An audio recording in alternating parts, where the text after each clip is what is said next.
I request Mr. Gautam Ray, former president of BCC&I and Ladies and gentlemen, you are requested to please take your seats.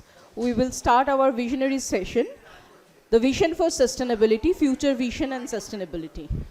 In this session, we have Mr. Gautam Ray, former president, the Bengal Chamber of Commerce and Industry, Mr. Keiichi Higuchi, President Kawasaki Rikosu Transportation. He will join us here sharing the investor's perspective.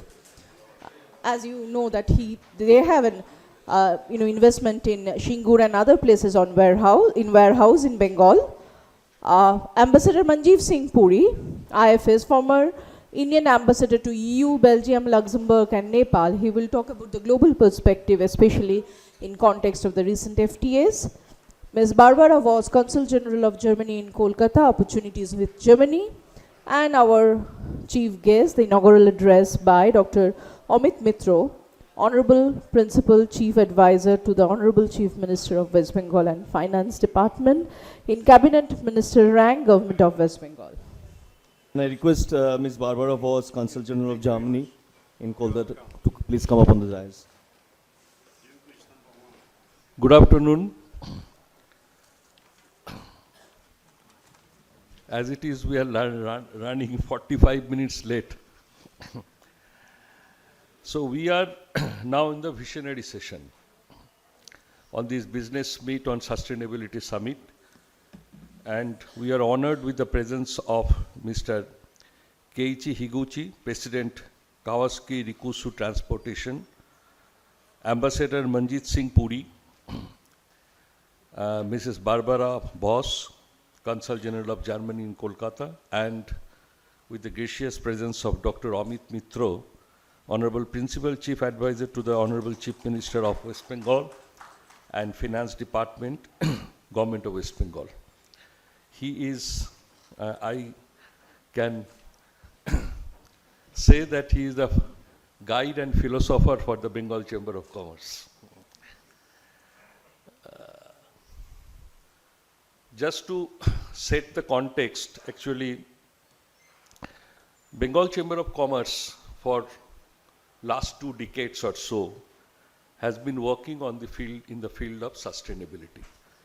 It started the journey with energy, environment, conclave, international level. We have been involved in the Kolkata Action Plan of climate change. There have been a field level experience what Bengal Chamber is gaining, which is very unique in nature, of for a couple of years working for the mangrove plantation in a huge scale in the Sundarban hinterland. We probably the only chamber in the country who attended the COP26 in Glasgow and had a session on the e-mobility. With the guidance of Dr. Mitra, Bengal Chamber has been organizing the sectoral discussion in the BGVS on sustainability, which is again an unique. I don't feel any state in the country, in the industry summit, they consider a sectoral discussion on sustainability as a focus area.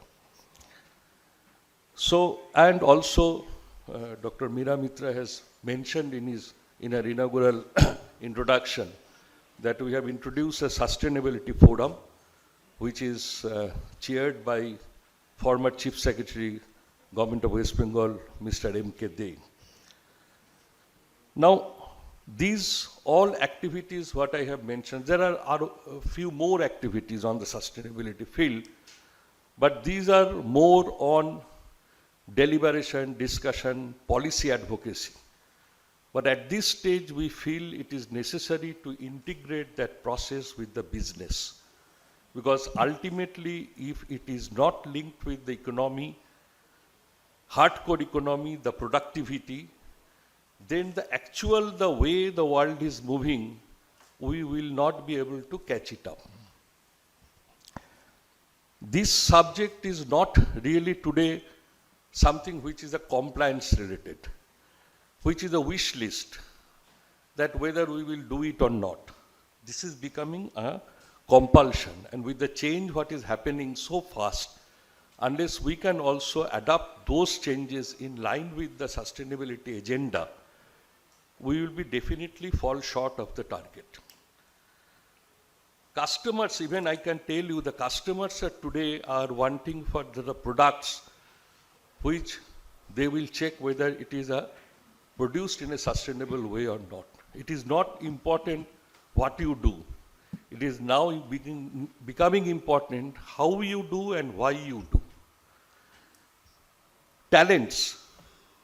Young talents are also the sustainability, the organization which believes in sustainability is a preferred choice. For investors, they see that how much the organization has a forward looking to the agenda of sustainability. Regulation, the compliances are there. We have discussed about ESG, etc. Risk management with respect to the climate change. So these areas are not, if not cannot be integrated right at this moment with the business, it will not be really setting the target or meeting the target. So we have to rethink the product, the process, the technology, everything.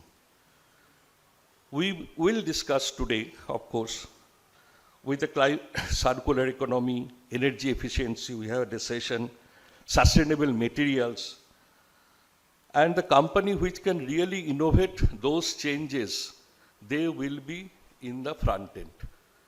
The green economy is not something which is lagging behind. It is probably after the digital and IT service, the fastest double-digit CAGR has achieved in the green economy, and it will be. So keeping this in mind, though India, the figures of SDG is not really very encouraging, but not again, it is on a plateau, it is improving. It's a vast country, we all appreciate, we have a tall commitment.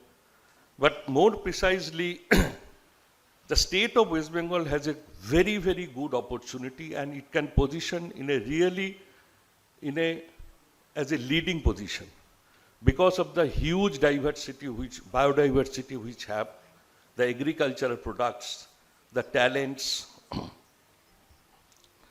the growing industrial activity, and particularly the MSME. Bengal Chamber is also working on the MSME sector very, very effectively. And the MSME, to have their feet in the competitive world, they also have to make the changes, particularly the way the products will be done. So, main focus of this summit, how it is different, when we had discussion in the Sustainability Forum, that what will be the different discussion in this summit, that how to really make a synergy and the integration with the business. In fact, we have great level of talents available. I have already mentioned about the proactive willingness of the government of West Bengal. Of course, Dr. Mitra has been there always with us, helping us, guiding us. So we hope that with this deliberation, and I would request Bengal Chamber, why can't we make it an annual event, so that in one day discussion it cannot be a complete thing, but we can take it forward. So with this, we have host of speakers with us. I would request Mrs. Barbara Voss, Consul General of Germany in Kolkata, to share her thoughts.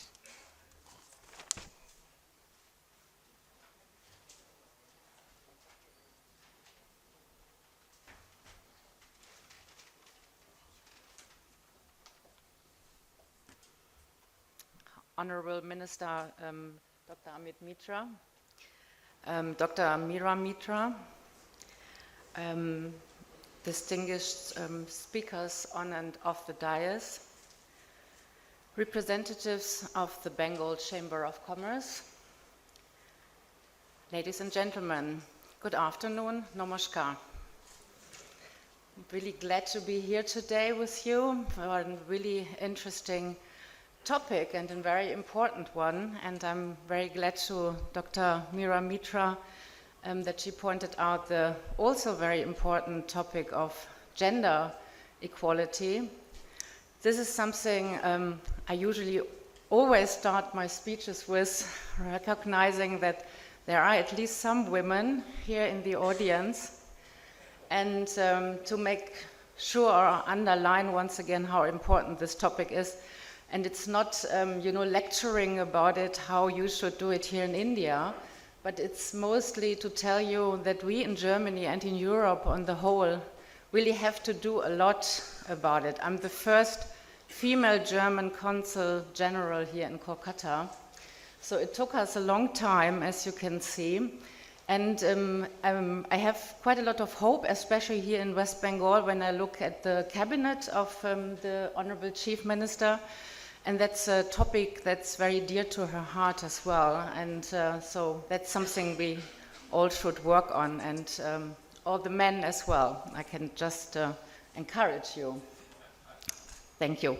But coming back to this summit's theme, which is both timely and vital as we continue to navigate the complexities of sustainable development in a rapidly evolving world.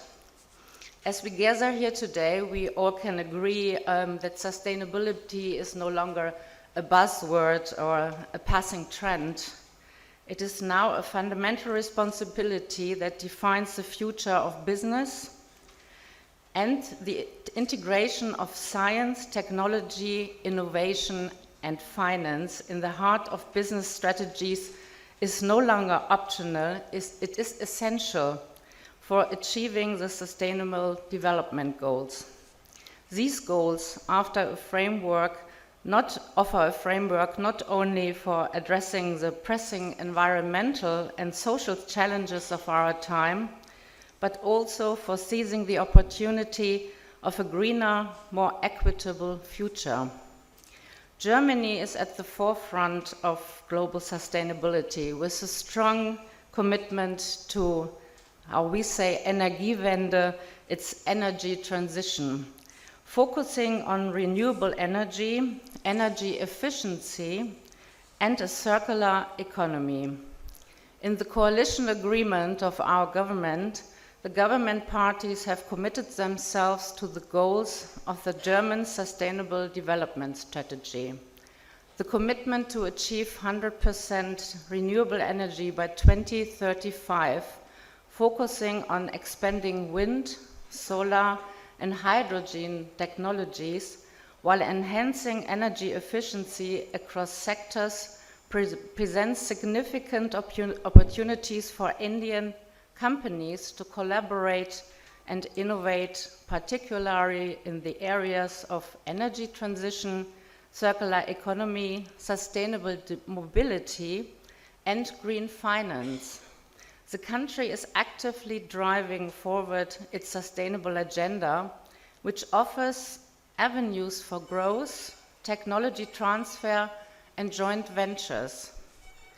Furthermore, we are transforming our transport sector with investments in electric vehicles, hydrogen mobility, and smart transportation systems. As Germany aims to become a global hub for green finance, Indian companies can tap into new funding channels for sustainable ventures and partner with German companies to develop clean technologies and sustainable infrastructure. With agreements like the India-German Green Hydrogen Partnership and collaborations on circular economy solutions, Germany offers Indian companies a strong platform for innovation, growth, and sustainability leadership. I would also like to take this opportunity today to highlight the recent visit of the German Chancellor Friedrich Merz to India, which was a landmark event in the deepening relation between Germany and India. During his visit, significant discussions took place around strengthening Indo-German cooperation in green technologies, renewable energy, and sustainable development. New agreements were signed with the Indian counterparts, focusing on collaborative efforts to drive innovation in clean energy, sustainable manufacturing, and climate resilience. The newly signed EU-India Fair Trade Agreement outlines commitments to green energy, climate action, and circular economy practices. For instance, the agreement promotes joint efforts to accelerate the transition to clean energy with a target of reducing carbon emissions and expanding renewable energy sources. One of the most notable milestones is the renewal of the India-EU Agreement for Scientific and Technological Cooperation until 2030, which will enable joint research in critical technologies, including green energy and health, innovation and capacity building in emerging technologies. In the context of business, what does this all mean? As we advance these international collaborations, we also need to recognize the increasingly important role that businesses play in driving the SDGs forward. The reality is that businesses are not just part of the solution, they are the solution. The private sector has the ability, resources, and innovation to lead the change on sustainability. The transition to green and circular economy will create new opportunities for businesses to innovate, to diversify, and to thrive. But of course, businesses can't do it alone. Governments like those of India, Germany, and the EU have an important role in providing the regulatory frameworks, financial incentives, and policy support that makes it easier for businesses to embrace sustainable practices. But it is ultimately the collaboration between governments, business, and civil society that will bring about real change. Ladies and gentlemen, the urgency of addressing climate change and the environmental challenges of our time requires bold and collective action. And industry has an essential role to play in transitioning towards sustainable practices. The adoption of new technologies, reducing waste, energy-efficient solutions, and the need to invest in innovation that creates lasting impact. This is not just an ethical responsibility, but a smart business strategy in the 21st century. In fact, businesses that lead in sustainability are more likely to attract investments, enhance their competitiveness, and build long-term resilience. As we continue to explore these themes today and for the next days, let us take the opportunity to learn from each other and to build on the remarkable partnership already in place. Together we can create a world that is not only economically prosperous, but environmentally sustainable and socially inclusive. Thank you very much. Donobad.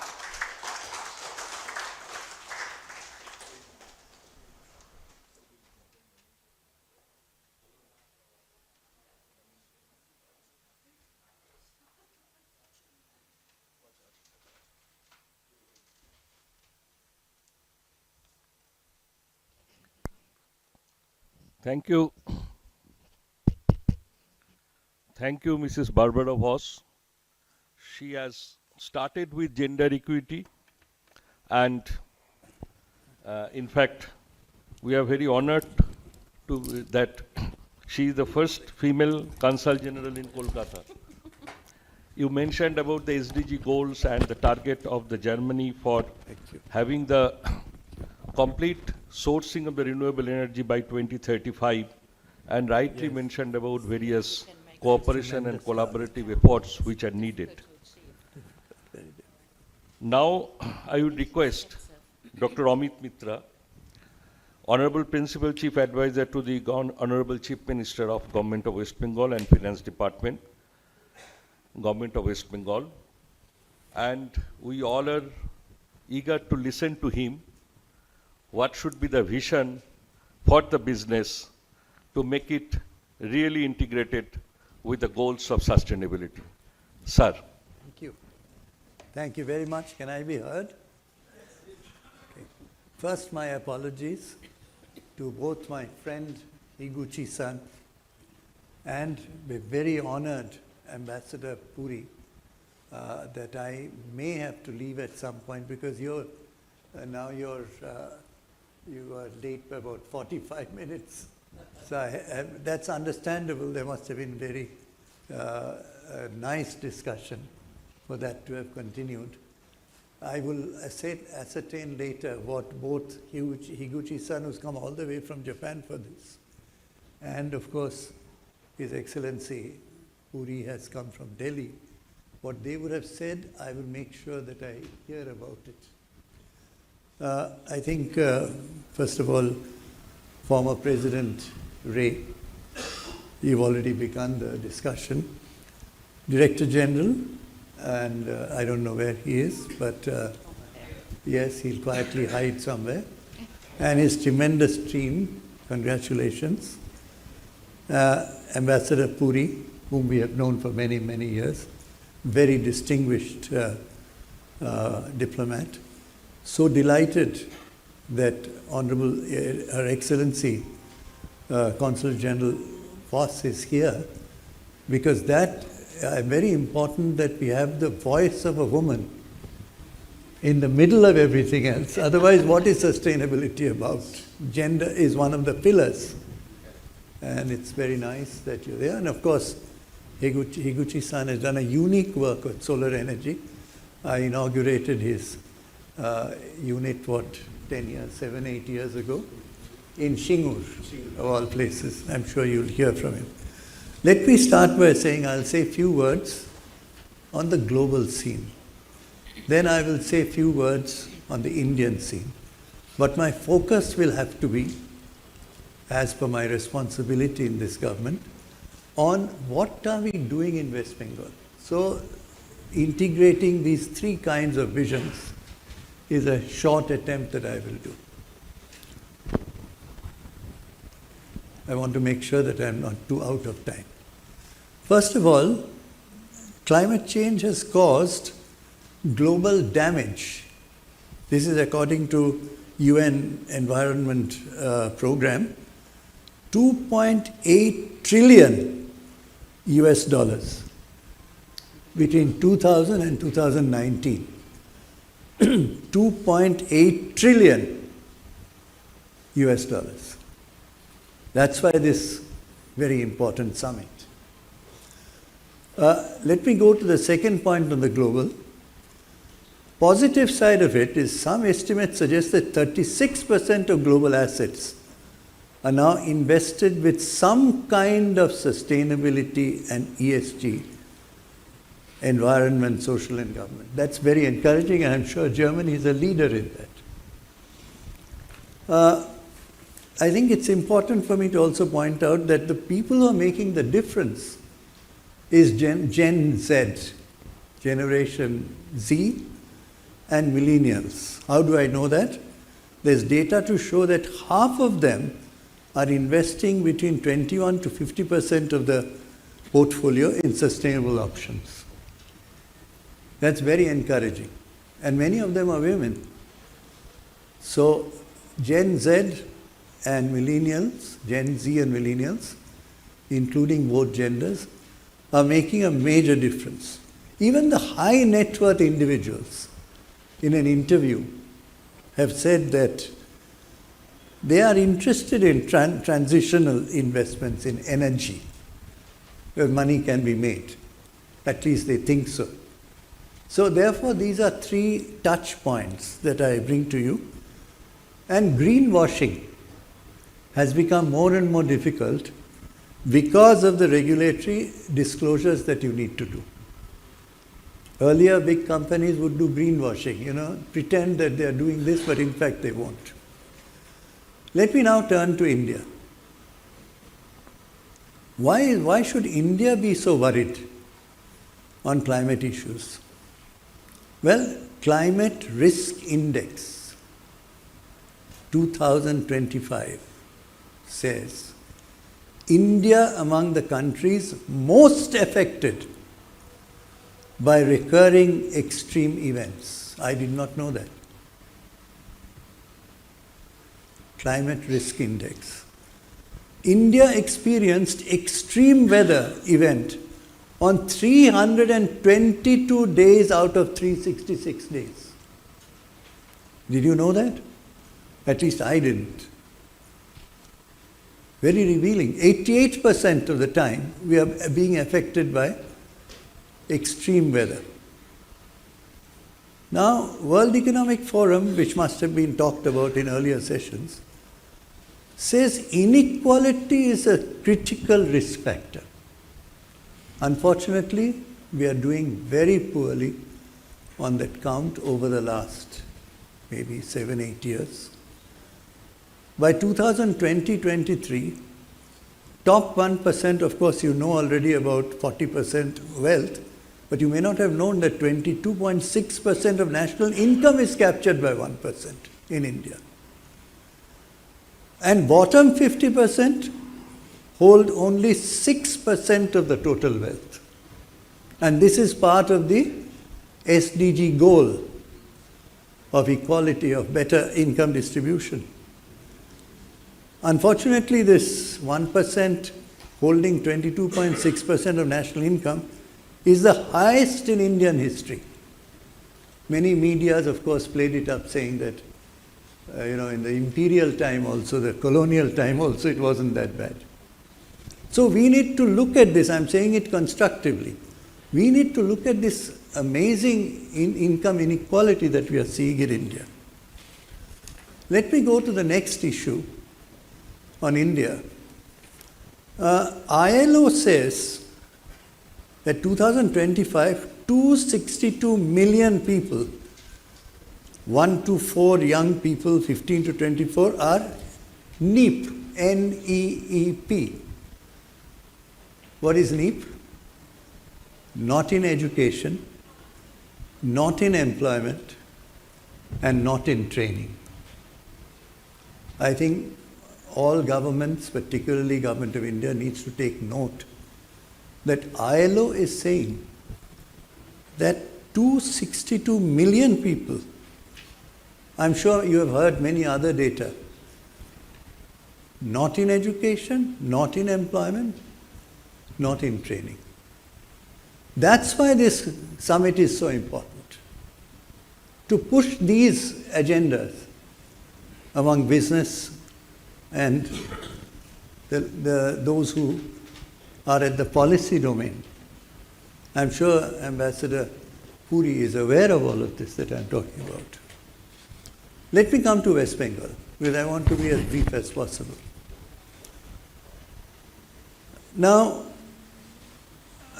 let me give an example and then give you the hard data. This example you may not know. Government of West Bengal dug 800 kilometers of creeks. These are little rivulets which do not go to the salt-based rivers or the ocean. What is amazing is that we were able to dig creeks excavation of 800 kilometers. Nobody knows this. And what was the result? They don't flow into tidal rivers and sea. The rainwater fills up these rivers, 800 kilometers long. Solar pumps irrigate the sweet water. These are all part of the climate issues. And most interestingly, Bengalis love a product called Golda Chingri. Golda Chingri only grows in sweet water. Now, who does the Golda Chingri taking advantage of the sweet water? The SHGs, self-help group of women. I'm touching on these things where they all integrate in this example. Now, SHG women produce Golda Chingri in this sweet water that provides both livelihood and gender engagement. Then we planted mangroves along these 800 kilometers of creeks. You know what that does? The leaves fall into the sweet water And that becomes feed for the Golda Chingri. You see circular economy we talk about? Here is a case in point. Finally comes the last part. How do you scale it up? That's where businesses have entered. They're working with SHGs, the women, and scaling up Golda Chingri production. 800 kilometers is not small. And today, the export of shrimps from West Bengal is 500 million US dollars. To Germany, yes. There you are. You will find Golda Chingri on the plate of a German lady in Berlin. That's wonderful. So what I'll conclude from this simple example is all elements of sustainability. Gender, and you know the aquifers are getting saved. Groundwater, which used to be pumped up, you don't need it anymore. You have surface water, which is sweet. So if you sit and think about this, you will find that it touches every aspect of sustainability that we are talking about. So let me go back to some hard data, because you like hard data. Some of you at least would want hard data. So what else is the government doing?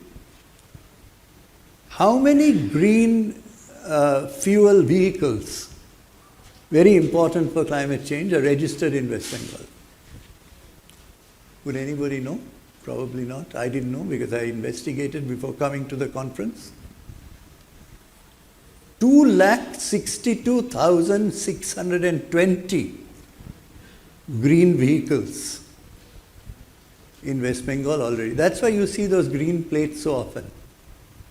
Very important for climate change. Charging centers, 805 charging centers, aside from the 84 charging centers in bus terminuses. Then we go to the next element, solar as a source of energy transition. We are now 3,763 megawatts. 3,763 megawatts of solar energy is what we are in process of completing or has been completed. And I'm glad to say that the best one of them all is provided by KfW of Germany, the world's largest development bank, and Honorable, yes, the government. In cooperation with the government, and Honorable Chief Minister inaugurated phase 1, 140, 100 and close, I think 112 megawatts, and the second one is under construction. So, but if you put all of the data together, you'll be surprised that there are very many kinds of solar energy that we are using. I'll give you an example. Two-wheelers, 74,000, practically 75,000 two-wheelers are solar-based. I didn't know that. Three-wheelers, that's e-rickshaws, 163,000 e-rickshaws. That's the largest proportion of this solar movement in the state. Motor cars, many of you here have motor cars. 17,822 motor cars have already been consistent with solar.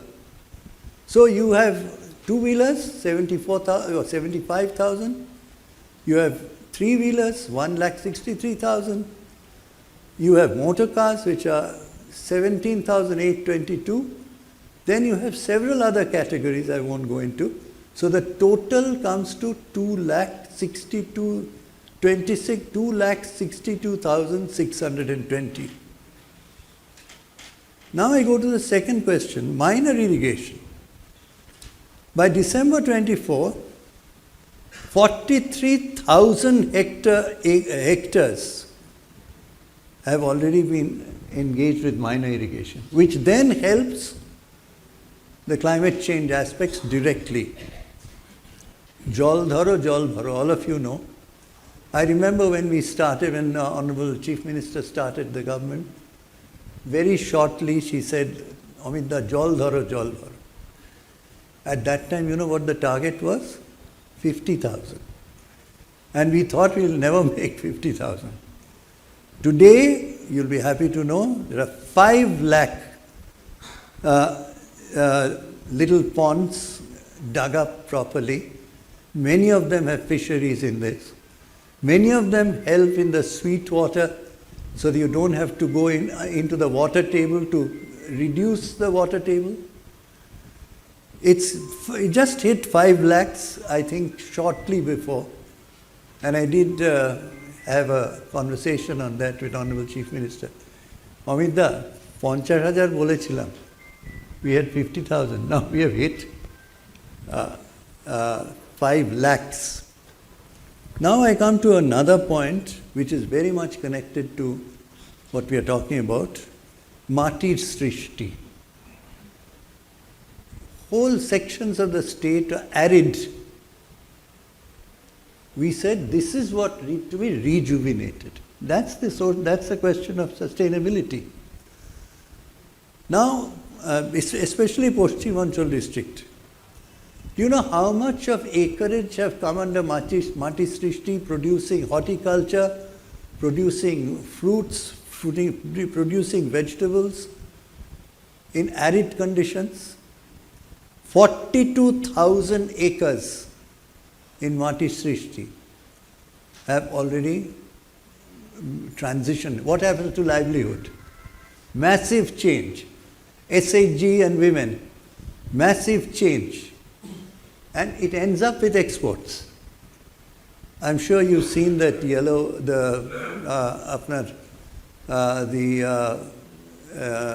turmeric that is grown in this area, the ada that is grown in this area, ginger. It's absolutely amazing. And in the most arid area. So you are redoing the arid area. So I'm coming very close to, I'll aggregate the vision at the end. Now, India, it was provisionally estimated by UNDP that making significant progress on SDG sector would require how much?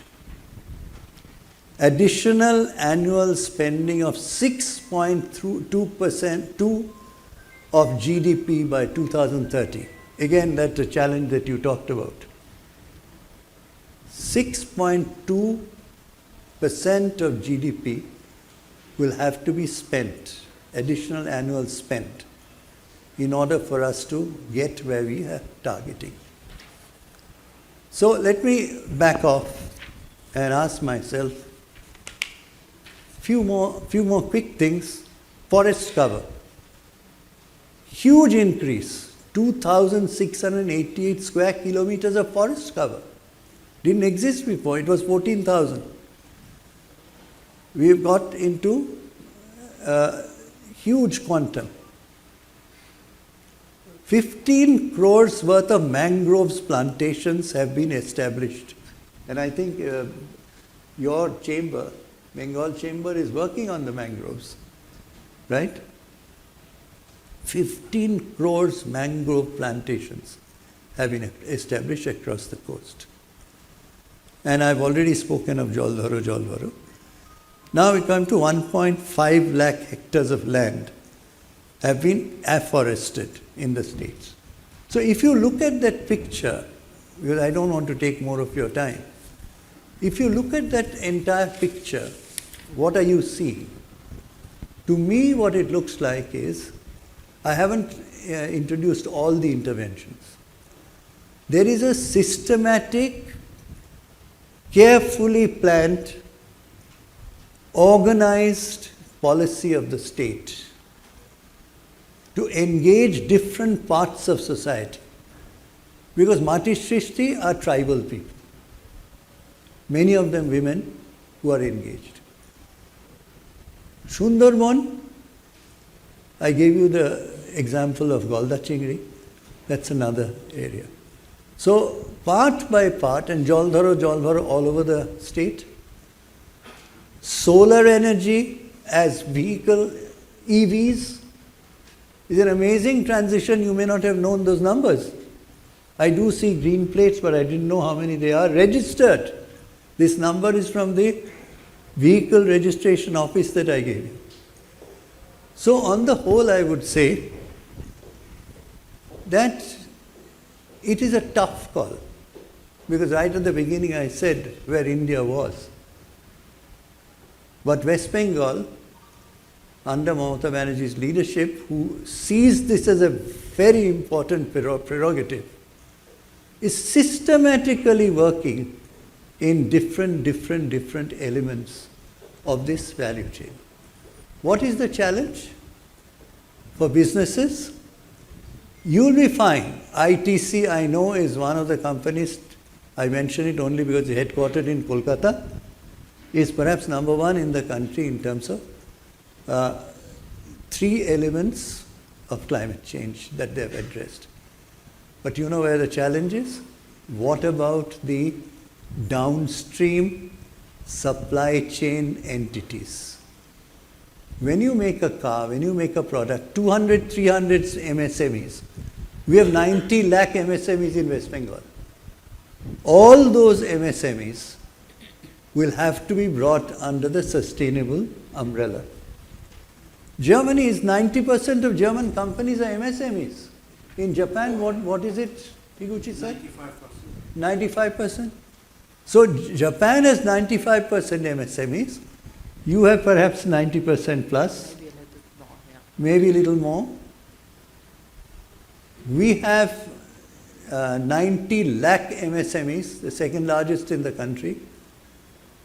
My question is, to this conference, how would the businesses respond?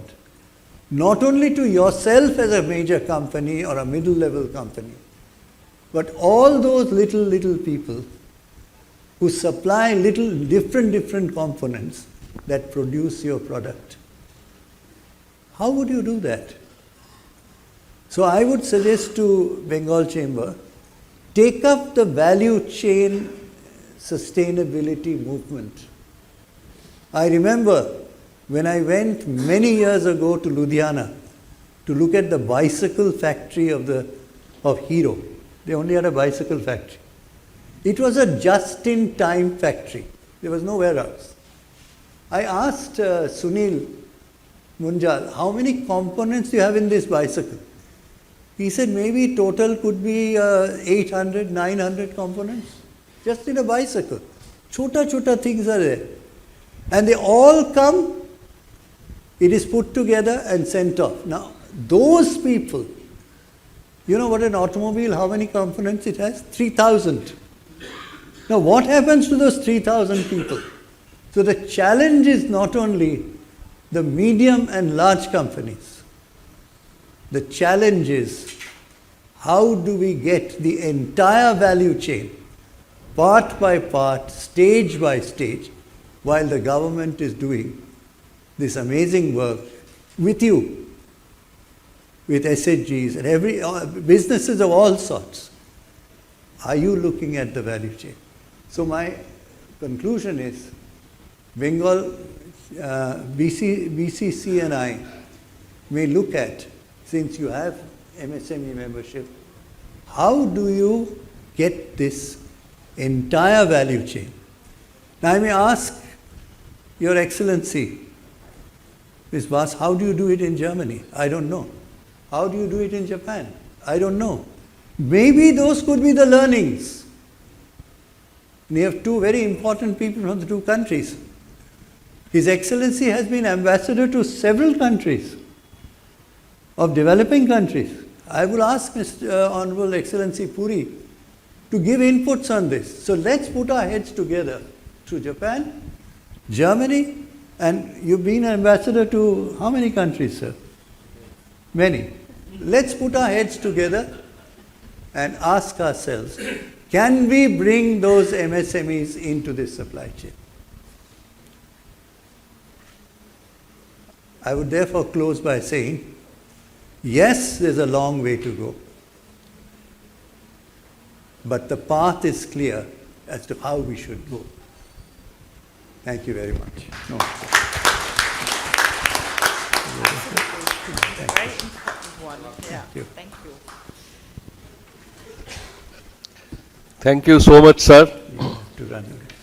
You have started with the global perspective, then to Indian perspective, Is it okay? and we are really, it's alarming data on the country-wise what you have mentioned regarding particularly on the question of education, employment, and a long way to go. But on the earth it is possible, citing various examples on our state.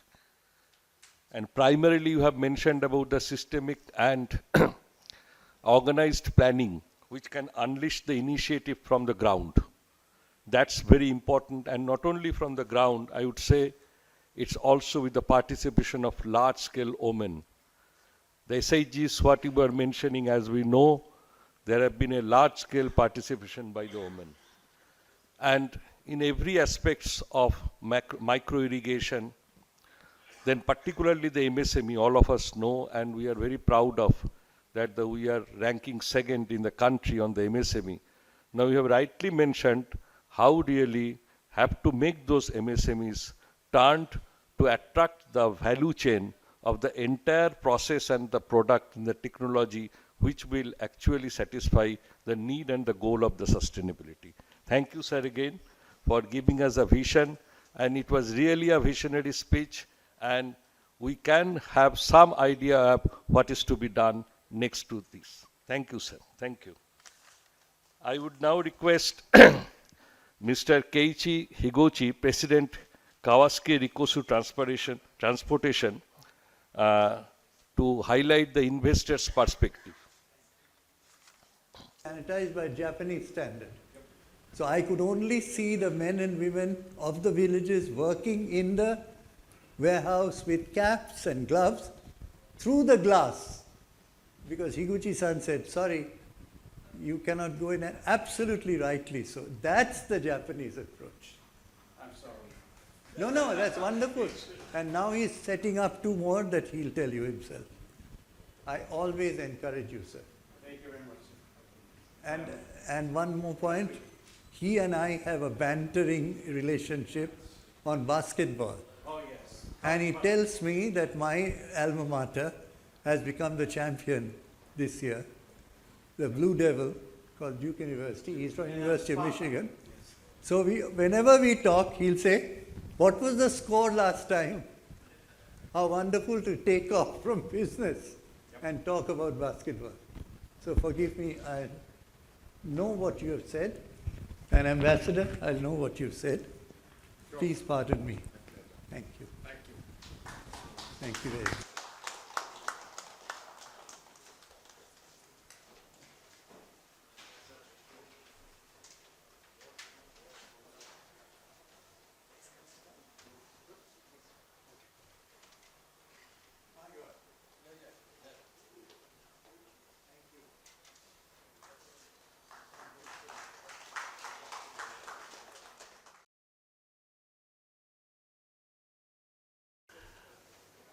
Okay, and this week, Dr. Mitra's alma mater, Duke University, is ranked #1 in men's basketball. And my alma mater, Michigan State University, Spartans, #8.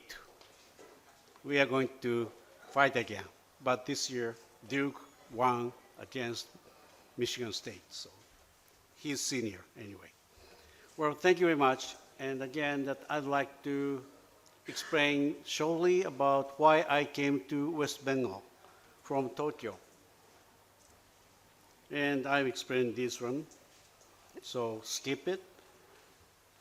Then when I came to, or before I come to India, I checked about many statistics with Japan and various countries, India, China, Vietnam, Thailand, Indonesia, or many countries except Africa. African nations are too far from Japan, that's why I just simply omit it. And it was very similar when I made the research in 2012 or 13, but this is the new statistics, and average age is, India is much younger, of course, against China, but population, India passed China. And the distribution of population, especially for those 15 years or less, that 25%, India is much younger. And China, 65 years old or more, becoming increasingly very high and chasing Japan as an old country. And life expectancy is, India is increasing. When I checked it, 69 or 69 point something, but now 72. So it's increasing. So this is a kind of like a demographic data. So I thought India is big enough, and it's almost same with China. But for logistics or infrastructure perspective, road network, India has much longer road network than China, and national highway are still less, but state highway less. But road density, that means number of roads per square kilometers, that's much bigger than China. But the most important part is most of them were planned by English people many years ago, and you are now in the renovation era to replace many of infrastructure to modernize it. And rail transport or road freight transport volume, it's okay. Still smaller than China. And I skipped the data, but if you total all the containers handled in Indian ports are still less than Shanghai, just one Shanghai. Shanghai is more than 30% or more of handling containers compared with entire India. And you have more ports in China. That means I found infrastructure, especially railway modernization or road modernization, but also the lack of very big port is necessary. But still I found, this is a great opportunity for me to go to India, because India has lots of room to grow. And if you can modernize infrastructures, there will be lots of capability to export, not only for import, but export. So export, because you have lots of resources. And Dr. Mitra, he already went back, but he invited me to West Bengal. And I found lots of opportunity in this West Bengal by visiting various places to find the best location to build a warehouse. But this is one of the reasons is because of the Ganga. The soil is so great here. And I found the taste, freshness of the vegetables are really great.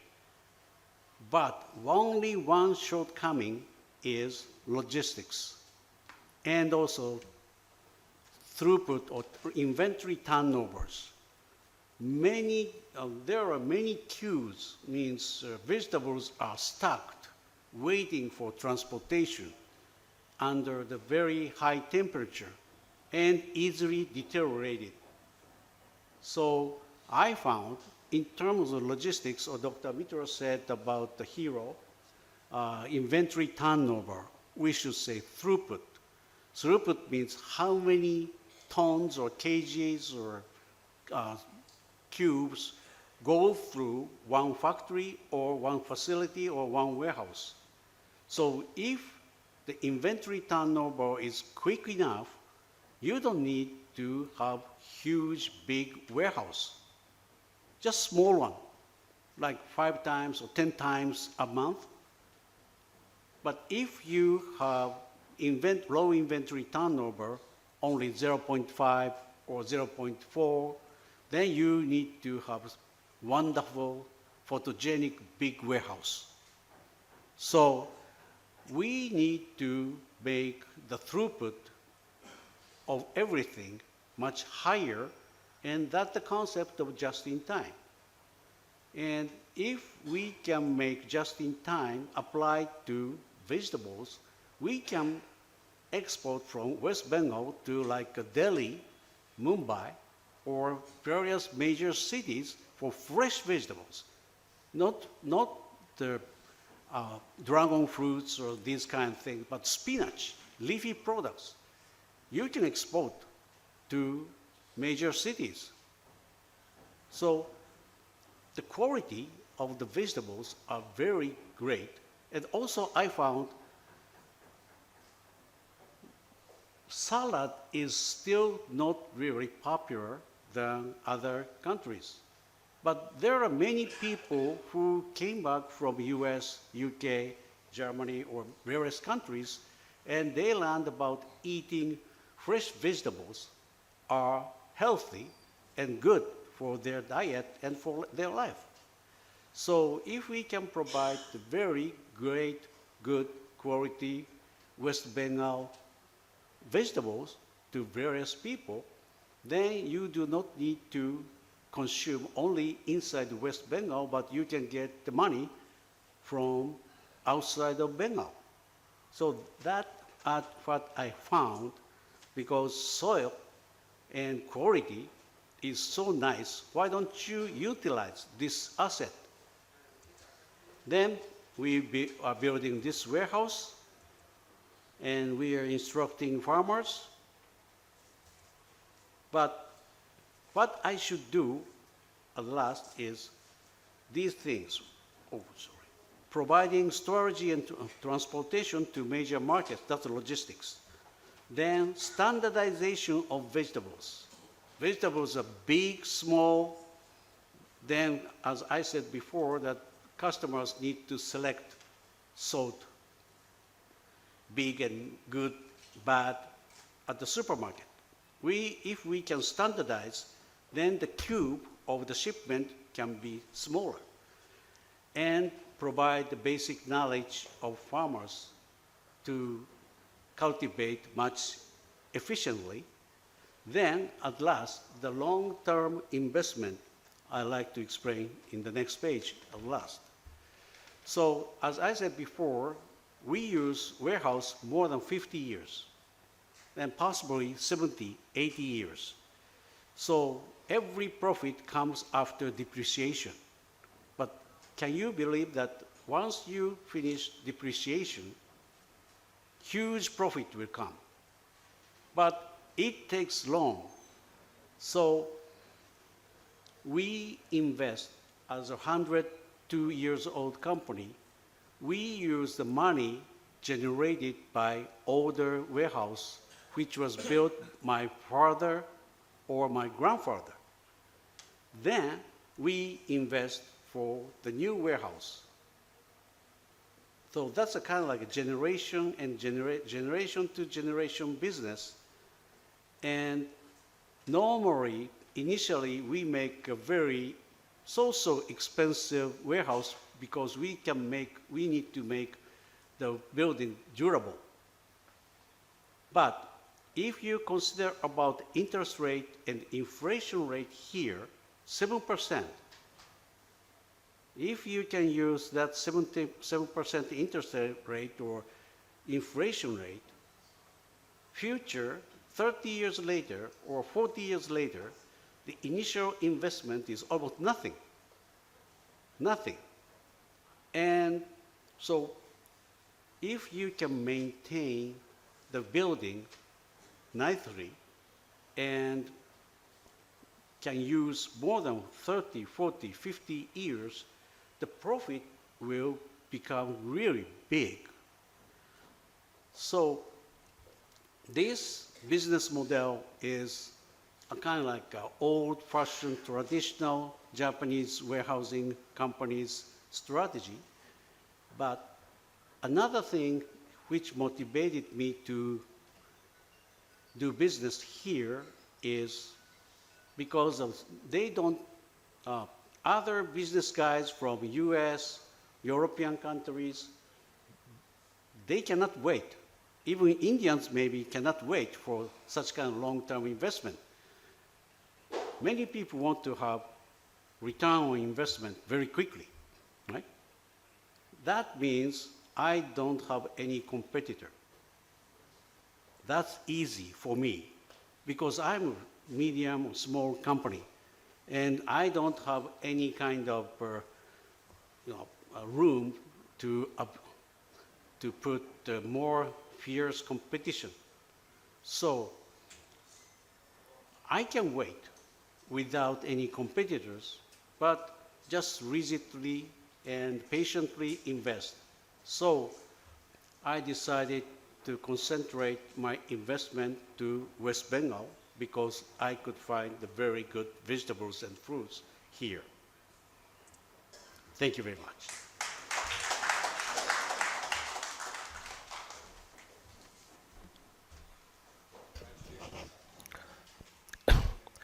Thank you, Mr. Higuchi.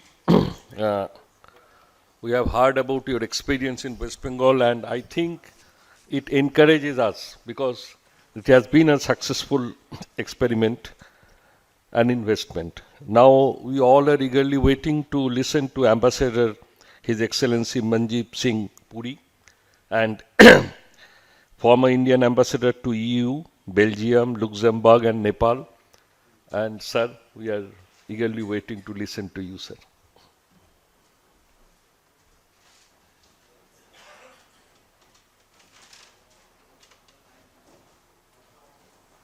Possibly, can we do it a little differently? How much time do I have? 5 minutes, 10 minutes?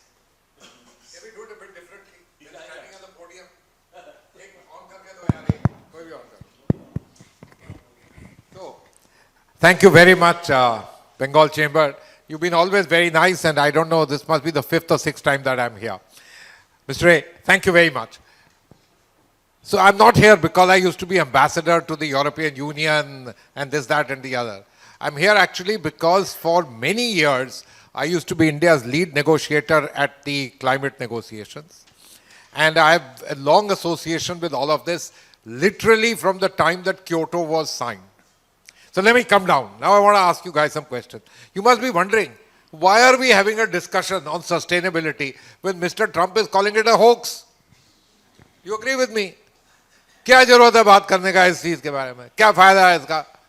ये सब तो hoax है और नहीं भी है hoax. उसने hoax कह दिया तो होक्स ही हो गया सब कह दिया. Is this true or not true? Would you agree? एक बिल गेट्स ने भी एक स्टेटमेंट दिया. पढ़ा आप लोगों ने किसी ने कि यार ये कोई जरूरत नहीं है, अभी हमको जरा अपना we must do some education, we should do training. अपने बारे में नहीं बोला. Let us do all these things, they are very important. And the world bank has stepped back from sustainability to talk about employment and so on. Very important. Who says they are not important? Why do you think these people are doing this? What is the reason? What do any of you think? Why are they doing it? It's the power game, bhai. No, sir, yes, you are right. It's a power game. Let's understand a few things very simply.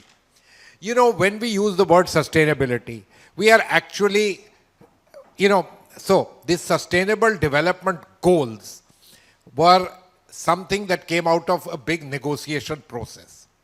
If the Western world in those years, I'm talking about 10, 12 years before from now, 15 years before, if they had their way, they would be called the World Climate Goals. And the answer was very simple. You shall not consume fossil energy. We are also doing our bit, but you shall not consume at the high rate at which you are. And what do you think is the reason for that? The reason is very simple. In terms of technologies as we currently have them, no matter all this solar and wind, etc., hopefully all that will make a change in the future. The more you consume fossil fuels, the more energy you have. The more energy you have, the more power you have. The richer you are, the more powerful you are. It's a straightforward thing. I don't think anybody should not understand that. However, and that's exactly why old-fashioned Mr. Trump has a very different idea. Straightforward. Let's be very clear. Iran, Venezuela, he's not interested in going after those who don't have anything. This matters. But let us also make another point. And here is what I want to say to all of you, which is why I thought I should come here and speak to all of you. Look, is the planet Earth, is our atmosphere, are they waiting for geopolitics to align? Are they waiting for economics to align? Are they waiting for your and my power game to align? Are they waiting for Mr. Trump and his presidency to end? Are they waiting for India to become the world's largest economy? The answer is no. Global warming is a fact and it is taking place. And I want to say something else to you. Global warming is not just about what you are doing today. Of course, that informs what happens tomorrow. But it's about what happened day before yesterday. What your grandparents emitted, especially in the developed world, it's having an impact today. So when Dr. Mitra mentioned to you, who incidentally I've known him for a better part of 30 years, when he used to be the Director General of FICCI and I used to, work in the Ministry of External Affairs. A wonderful individual. You're very, very fortunate having someone like this. But remember what he mentioned to you. These difficult weather days, the climatic differences that we are talking about. Now, those figures are exaggerated for a variety of reasons, but each and every one of you will agree that you've seen shifting weather patterns. Is it a fact or is it not a fact in your own life, in your own understanding? Do you recognize that there could be water shortages of the kind that you haven't heard of? Have you recognized that if there are glacial melts in the Himalayas, what will it do to you here? Think about something very simple. If there's a melt in the Arctic Ocean, do you know what it will do? It will result in sea level rises. You're sitting on the coast here. Don't think only London will go down. The waters will come all over the place. Now, I'm deliberately exaggerating matters. Hopefully, it will never come to that. What is the critical thing that you and I must learn to do? Should we not think in terms of what is called resilience? I am not saying that we should not develop alternate fuels. Of course, we must. The age of fossil fuels, 150 odd years when coal and oil have powered us, and we are all sitting in this air-conditioned room and enjoying ourselves. Wonderful, great, but it had a downside. Now, what do we need? We need another fuel. My understanding is solar, wind, etc. are things that you need to do at the moment. I think we need to find another fuel. Will it be hydrogen? Will it be sodium? I don't know the answers. I'm not a technologist. But alternate fuels, can it be nuclear? Perhaps. Perhaps. I don't know. But are we going to solve the fuel problem forever? Unlikely. The way nature is formed, it doesn't solve the problem forever. Because there's no golden panacea to it. In the meantime, what is it that all of us need to do? Those of us who are big enough, please invest in green hydrogen. Please invest, solar panels also if you wish to. Please invest in wind energy. Please invest in all of those, perfectly fine. But those who are not in that league, what should you invest in? Please invest in resilience. In the climate negotiations, we call it adaptation. Forget that word. Do you understand resilience? Have you noticed that this building has lasted 150 odd years? How many of the buildings that we build today are going to last 150 years? Our friend here mentioned to you warehouses running 50 years. If they are not resilient, and today's resilience has to take into account changing weather patterns, which was not the case earlier. Are you doing anything about standards? Are we doing anything about building new resources, buildings, roads? It's not just good enough to build a road. Your road has got to be such that it's in a position to be able to take care of changing weather patterns, changing water flows, each and every one of those things. What are we doing about that? And so I want to just leave a simple thought with every one of you. As I said, those of you who are big, invest in green hydrogen. Good for you. Those of you who are looking at startups, think about what you can do in terms of being much more frugal. And I don't mean don't consume energy, but try and utilize it in a much better manner with much greater efficiency, because this frugality is going to become an important element. Secondly, what are you doing about resilience? Are you thinking a little bit about it, or are you just meaninglessly putting up things? Remember, at the end of the day, you will bear the costs. Government, India, society, of course, will bear the cost, but it's an aggregation of your costs. You need to. And so, therefore, what can I suggest to the chamber? Actually, for a state like West Bengal, which sits on the coastline, which does have vulnerabilities of this kind, I would strongly suggest to the chamber that you constitute some small group, a few academics, few people in the technical side, some people in business who are interested. What can we do in terms of resilience for West Bengal? Madam, I'm delighted to see you here. Please do all the stuff that you want to do on the social side. Women's empowerment, better laws, equity. Please do all that. Perfectly fine. Remember one of the things which is very important. When Mr. Gates and others talk about health, they're not wrong. They're absolutely spot on. But let's remember, this word existentialist tends to give us the thing that मेरे को क्या लेना, मेरा grandchild को भी नहीं लेना, क्या फर्क पड़ता है? अरे भाई ऐसा बात नहीं है. The word existentialist is a very long word, but it starts impacting you straight away. And so therefore, those are things of a different kind of consequence. What you need to do for social equity, etc. is a different matter. We must do in any case. But let's understand what we can do, and I leave this thought strongly with you, Mr. Ray, with the Director General who's not here, but I want to just tell you all. While focus on mitigation is a national endeavor, hugely being taken place by the government of India. Look at the figures there. So much of installed capacity in wind, this, that. By the way, our figures on installed are very high, not in terms of actual generations. Remember that. You know, we tell the world that our per capita emissions are 1/3 of global average, true. And we are some 124th in terms of per capita emissions in the world. But we are the third highest emitters today. ये भी याद रखिएगा. So development comes at a price, and it's not very easy. In my times, I was able to negotiate policy space for India. What are global negotiations about? We as a country don't want to fall foul of international law. We don't like the idea. We don't do what the Americans do, 2 fingers, I don't care, I'll do what I want to. We want to be compliant with international law. So our negotiations were, hum pe target na ho. We get carbon space and so on. We were successful. But it's becoming increasingly difficult. If you become the 3rd largest emitter, you can keep saying, I have a very large population, but it doesn't cut ice. Because on what grounds do you say you should sit on the UN Security Council's high table? Then the guy will say, अभी तो आप तो बहुत poor हो, आपको क्या जरूरत है यहाँ आने का? या तो अमीर आदमी, powerful, जिनके पास ICBM, वो बैठते हैं यहाँ. So the game runs in this sort of a manner. So my strong thought, global is really central government and beyond. They are doing lots. Lots on the renewable energy, 20,000 crores on this entire business of green hydrogen missions, all of those things, massive things are taking place. But adaptation, resilience is local. You must do it.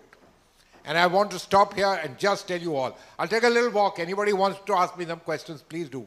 I really want to tell you in the chamber here, because it's a local chamber. It's a chamber for Bengal. It's the oldest chamber in the country with lots more. I want to tell you, focus a little bit or focus quite a lot on resilience. You are in a vulnerable state. I want to stop now. I want to say thank you very much, Mr. Ray. If any of you want to ask a question or two, please do, subject to the chair's agreement. 1 or 2 questions, please. Mr. Ray, you decide who will ask the question. Meera ji ko nahi bolne. Is this working? Can you hear me? Yeah. First, great to see you here, Manjeet ji. It's fantastic. whereas usually you say some things which are not really correct. So let me, I wouldn't say not correct, put in a way that your perspective comes forward. You talked about resilience, you talked about frugality, and all of these things. You see, these things are women-centered, very much. They are the ones who do these things more. And I think, therefore, that the original vision of the SDGs, which is they are all integrated, indivisible, and also it cannot be, it has to be done all at once. So I think prioritizing just the climate change aspect sort of diminishes the significance of the other goals. And that's the only context in which I disagree with everything you have said so beautifully. Meeraji, I don't disagree with you. I'm not like George W. Bush that I can't eat bagels and watch TV at the same time. Please do all this. As I said, that you must do. But we are here to discuss sustainability here. And so therefore, let's not diminish the focus on sustainability because Mr. Trump calls it a hoax. Your areas are perfectly fine. We should do empowerment. Come on, how is it not good for us? I mean, I am only a beneficiary of that coming from a humble middle class background. That's absolutely necessary. But what a point I want to make to you is climate change is real. It's impacting us. It'll impact you. Therefore, do what you have to do local. Thank you, sir. Actually, Sir, I have a question. just let us.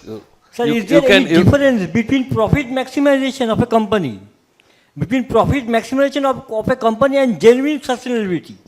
And if the difference is there, then how should the board of the company navigate it? I would request you to please take it up offline, please. Thank you, Because we are really running short of time. So this is the end of this session. Thank you all.